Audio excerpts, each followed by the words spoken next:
Dasar kampungan. Masa iya VPN cuma dipakai buat buka situs yang diblokir doang? Koko mau bahas. Fix, kalian keterlaluan sih. Kalau kalian cuma pakai VPN untuk buka situs esek-esek doang. Emang mau pada ngapain sih? Terus ada yang bilang juga, katanya kalau buka situs yang diblokir tinggal pakai DNS aja. Tapi kayaknya kalian harus tahu deh, apa itu VPN dan juga apa itu DNS. Koko lurusin dulu. VPN itu kepanjangannya adalah Virtual Private Network.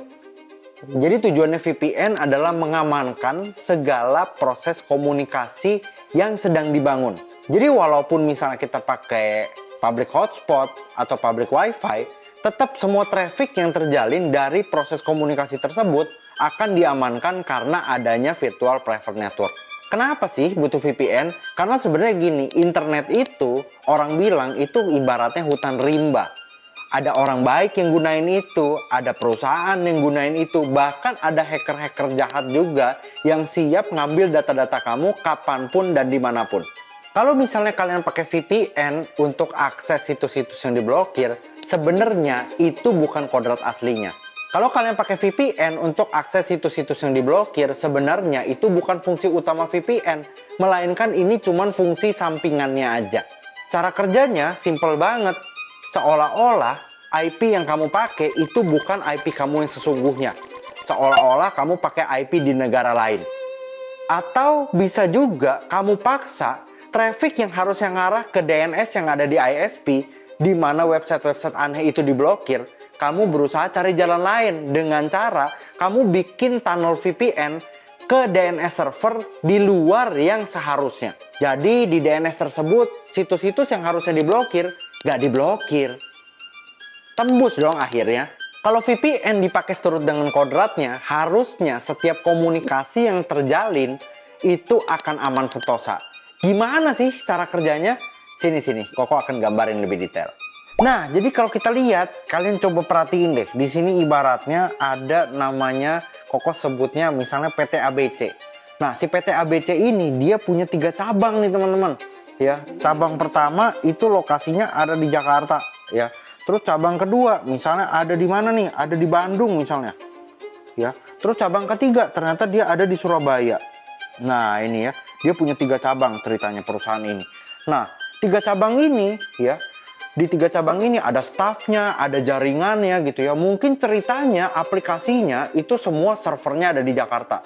Jadi semua cabang yang tersebar di seluruh Indonesia itu akan akses ke server yang ada di Jakarta. Nah, mereka semua ini ya, setiap cabangnya ini terhubung melalui internet. Nah, seperti yang tadi Koko udah cerita ya, internet ini ibaratnya apa? Hutan rimba. Ya, ada orang baik yang akses, ada pegawai kantoran gitu ya, ada hacker juga mungkin yang akses. Nah, ini semua berkumpul di internet. Kira-kira kalau seandainya nggak ada pengamanan sama sekali, waktu cabang-cabang yang di Bandung sama Surabaya ngeakses aplikasi yang ada di Jakarta, kira-kira bahaya atau nggak? Bahaya banget. Nah, that's why kenapa ada namanya VPN. Jadi fungsinya VPN adalah mengamankan setiap traffic yang terjadi nih. Jadi ketika misalnya komputer yang ada di Bandung, dia mau akses server yang ada di Jakarta gitu ya, gitu ya. Nah, ini ternyata waktu di internetnya itu akan diamankan seolah-olah dengan adanya si tunnel VPN.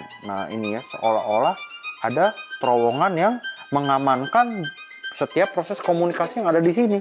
Ya, nah ini seperti ada terowongan. Nah, di terowongan ini, ya ini semua data yang lewat di terowongan ini akan dienkripsi. Nah, fungsinya enkripsi itu apa? Jadi ketika misalnya nih, ya data yang lewat ini diambil sama hacker, ya hacker itu tidak akan bisa buka datanya, ya. Nah, itu yang jadi membuat datanya itu aman. Dan juga ketika dari cabang-cabang Bandung maupun dari cabang Surabaya mau bikin tunnel ke cabang yang ada di Jakarta, ini seolah-olah device-nya mereka, setiap router yang ada di sini, ini mereka harus bisa saling berkomunikasi. Mereka cocokin dulu nih, ada kuncinya. Bener nggak? Ini yang mau komunikasi adalah cabang yang di Bandung. Ya, yang di Jakarta akan tanya, key-nya apa? Kuncinya apa? Ya, ketika kuncinya bener, ini tunnelnya baru akan terbentuk secara sempurna, enkripsinya baru akan jalan. Kurang lebih begitu. Domain name system. Nah, ini menarik banget. Jadi ceritanya di dunia internet atau di dunia jaringan ada sebuah server yang namanya DNS server. Nah, DNS server ini dia nyimpen, seolah-olah dia nyimpen nama orang plus alamatnya. Oke? Nah, tapi kalau di dunia internet dia nggak mengenal nama orang, tapi dia kenalnya adalah nama domain. Jadi yang disimpan sama sebuah DNS adalah nama domain dan juga alamatnya. Nah, alamat di dunia jaringan itu dalam bentuk IP address. Jadi ceritanya kalau kita mau akses sebuah situs, kita otomatis akan diarahkan ke sebuah DNS server dulu, ya, supaya DNS server kasih tahu IP address-nya di mana sih. Misalnya, ya, Ko Alvin pengen akses abc.com misalnya, ya. Nah, jadi seolah-olah kita akan ngirimin traffic ke DNS server dan kita minta nih, DNS server arahin dong ke abc.com. Nah, DNS server akan jawab, ini loh abc.com itu alamatnya sekian, sekian, sekian, sekian. Nah, baru Koko akan diarahin tuh ke servernya si abc.com. Nangkep ya sampai sini? Terus kalau ngomong soal yang di komen tadi, ada yang bilang katanya kalau mau akses situs-situs yang diblokir, pakai DNS aja. Ya nggak salah sih, tapi gimana sih caranya? Yuk kita bahas lebih detail. Nah, lanjut seperti yang tadi Koko udah ceritain, ada sebuah server yang namanya apa? DNS server, ya. Nah, ini nih DNS server. Nah, biasanya DNS server itu pasti ada di setiap ISP. Jadi kalau seandainya kita misalnya pakai internet provider apapun itu, misalnya kita pakai IndiHome lah, pakai Speedy lah, atau pakai Biznet lah gitu ya. Nah, mereka pasti siapin DNS server di ISP-nya mereka. Jadi setiap traffic yang kita mau akses gitu ya, atau setiap website yang kita mau akses, itu pasti diarahin ke DNS servernya mereka. Contoh ya, komputer kita nih misalnya ya pengen akses si tadi gitu ya, abc.com ya. Jadi secara otomatis trafficnya pertama-tama dia akan tanya nih ke DNS servernya ISP gitu ya. Gue mau akses dong abc.com gitu ya. Nah, terus si DNS servernya baru balas gitu ya. Ini nih abc.com itu ada alamatnya di x.y.z ya, misalnya kayak gitu. Contohnya gitu ya, ini analogi ya. Alamat asli di dalam dunia jaringan dikenalnya sebagai IP address. Biasanya tulisannya 192 sekian sekian sekian sekian kayak gitu. Ya, ini Koko analogin pakai x.y.z. Oke. Nah, berarti seolah-olah kita akan langsung tahu nih. Oh, ya udah berarti untuk ke abc.com tadi arahin ke x.y.z. Ya udah, internetnya akan ngarahin nih ke servernya yang alamatnya tadi x.y.z, yang ini sebenarnya sih abc.com tadi. Nangkep sampai sini? Nangkep ya. Harusnya secara normal begini ya. Terus tadi ada yang bilang, Ko Alvin, sekarang mah gampang kalau mau akses website-website yang diblokir, tinggal pakai DNS server aja. Ini nggak salah sih, cuman bahasanya aja yang kurang tepat.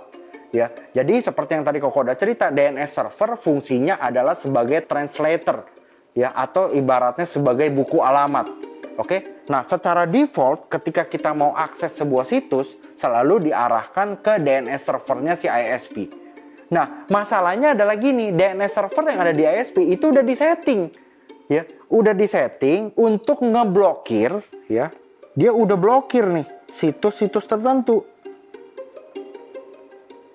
Nah, terus gimana caranya Ko Alvin? Ya, berarti nggak bisa dong kalau seandainya setiap kita mau akses suatu situs, dia nanyanya masih ke DNS yang ada di ISP, sampai gigi lu jadi gendut, gak bakalan kita bisa akses tuh situs-situs yang terblokir tadi. Nah, satu-satunya cara adalah kita mesti paksa kita jangan tanya ke DNS yang default. Ya, nah makanya inilah fungsi sampingan si VPN tadi. Kita paksa ya supaya kita bikin jalur ya VPN ke DNS lain. Berarti kita aktifin nih fitur VPN-nya, langsung otomatis kebentuk tunnel nih, shred gitu ya, ke DNS siapa? Bukan DNS yang ada di ISP, tapi ke DNS lain. Nah, ke DNS yang ini nih, ya. Nah, ceritanya DNS lain ini ceritanya ada di Rusia misalnya, atau misalnya ada di Singapura, atau ada di US gitu ya. Nah, di mana di DNS ini dia tidak blokir situs aneh. Nangkep ya sampai sini ya.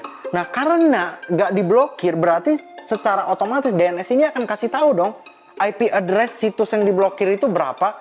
Nah, ketika dia udah bales ya, ketika kita udah tanya ya, dan dia bales ya, berarti secara otomatis ya kita udah tahu nih, oh IP address situs tersebut sekian, ya udah diarahin, bisa deh kita buka. Nangkep ya. Jadi bukan kita pakai DNS untuk ngebuka situs yang diblokir, tapi kita memanfaatkan fitur VPN untuk mengarahkan kita ke DNS yang lain supaya DNS ini kasih tahu kita IP situs yang diblokir itu berapa. Terus kenapa sih website bisa diblokir? Jadi alasannya ya simpel, sebuah website diblokir pasti karena website tersebut lebih banyak memberikan efek negatif daripada efek yang positif. Nah, biasanya pemblokiran ini terjadi di level DNS-nya ISP, seperti yang Koko jelasin sebelumnya. Misalnya, waktu kita mau pakai koneksi internet, kita lagi pakai ISP Telkom atau IndiHome. Dia kan udah punya DNS servernya sendiri. Nah, terus kita mau akses website LK21 nih. Pasti yang keluar pasti misalnya kayak gini, 404 not found. Atau misalnya internet warning, penjelasan mengenai internet sehat dan lain-lain. Ya, padahal sebenarnya si website LK21 itu servernya nggak lagi down. Cuman memang secara default DNS servernya si ISP tersebut tidak mengizinkan kita mengakses IP address-nya LK21 tadi. Dan setiap permintaan akses ke website LK21 tadi diarahkan ke satu halaman khusus yang isinya adalah peringatan. Kita masuk ke pertanyaan awal. Gimana sih caranya kita pakai DNS untuk ngebuka situs-situs yang diblokir? Ya caranya kita harus paksa supaya kita nggak pakai DNS yang disediain sama ISP. Kita bisa ganti nih pakai DNS yang dibuka untuk umum. Entah kita arahin ke DNS-nya Google, ke Cloudflare, dan lain-lain. Nah, gimana caranya? Di HP atau laptopnya kita bisa ganti, kita isi manual IP DNS server sesuai dengan yang kita inginkan. Cara yang kedua bisa juga kita pakai third party yang bisa ngarahin kita ke DNS server tertentu ya, sesuai dengan yang lagi aktif. Tapi ada kalanya DNS server tersebut tidak bisa ngebuka IP situs tertentu. Misalnya IP situs tersebut diblokir di level IP atau diblokir menggunakan deep packet inspection. Ya ujung-ujungnya nggak akan bisa jebol juga. Disinilah kita tetap harus pakai yang namanya VPN untuk bikin tunnel khusus ke DNS tertentu atau ke proxy server tertentu. Terakhir, asalkan kamu pakai DNS yang jelas dan DNS yang terpercaya, traffic kamu akan dipastikan aman. Selain itu, akan lebih cepat dan responnya juga tepat. Justru yang perlu dihindari adalah jangan sampai kamu pakai DNS yang gak jelas. Selain history log kamu bisa disimpan dan dipakai untuk hal-hal yang aneh-aneh suatu hari nanti, kamu juga bisa disisipin iklan-iklan yang sebenarnya kamu nggak mau tonton.